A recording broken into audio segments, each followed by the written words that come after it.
আপোনালোকে ময়দাৰে বনোৱা মমোটো খাইছে, কিন্তু সাগু দানাৰে বনোৱা মমো কেতিয়াবা খাইছেনে? আজি মই প্ৰথমবাৰৰ কাৰণে সাগু দানাৰে মমো বনাবলৈ লৈছোঁ। কেনেকৈনো মই এই মমোবিধ বনাওঁ তাকে দেখুৱাবৰ কাৰণে ভিডিঅ'টো প্ৰস্তুত কৰিলোঁ। বলকচোন ভিডিঅ'টোৰ মাজলৈ যাওঁ।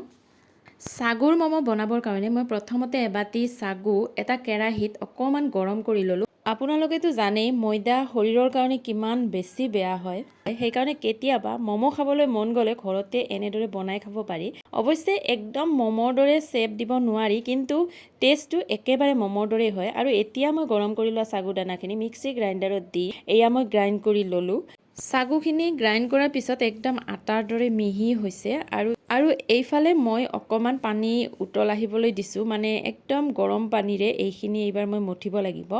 এতিয়া মই সাগু দানাখিনিৰ লগত 3 চামুচ কৰ্ণফ্ল'ৰ দি দিলোঁ, লগতে অকণমান নিমখো দি দিলোঁ। এতিয়া মই গৰম কৰি থোৱা পানীখিনিৰে অকণমান দি আটা মঠাৰ দৰে সাগুখিনিও মঠিব লাগিব। আৰু সাগুৰ ডোটো প্ৰস্তুত কৰিবৰ কাৰণে অকল গৰম পানী ব্যৱহাৰ কৰিব লাগিব, ঠাণ্ডা পানীৰে নহ'ব। এয়া চাওক, মোৰ সাগুখিনি মঠা হৈ গ'ল।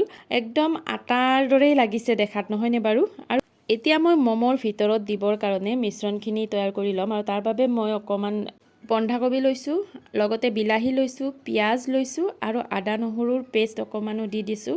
আৰু সোৱাদ অনুসৰি অকণমান নিমখ দিছোঁ আৰু অকণমান ৰেড চিলি পাউডাৰো দি দিছোঁ। ৰেড চিলি পাউডাৰটো নিজৰ লগত কথা, দিলেও দিব পাৰে, নিদিলেও নাই। আৰু ইচ্ছা কৰিলে ইয়াত বেলেগ বেলেগ ভেজিটেবলছো আপোনালোকে কাটি দিব পাৰে।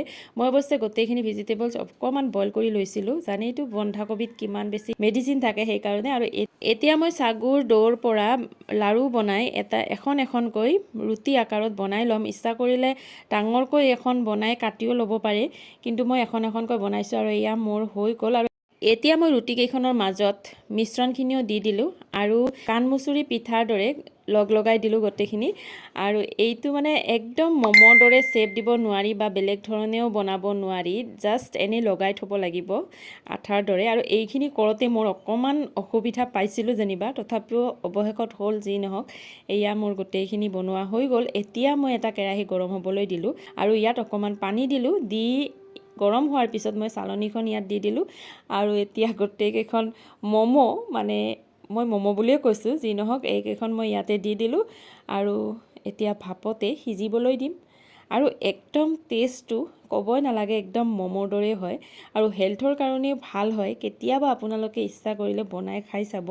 এই মমোবিধ বনাওঁতে একদম ধ্যান দিব লগা বস্তুটোৱে হৈছে ডোটো বনাওঁতে একদম ভালদৰে বনাব লাগিব, পৰিমাণটো একদম ভাল হ'ব লাগিব।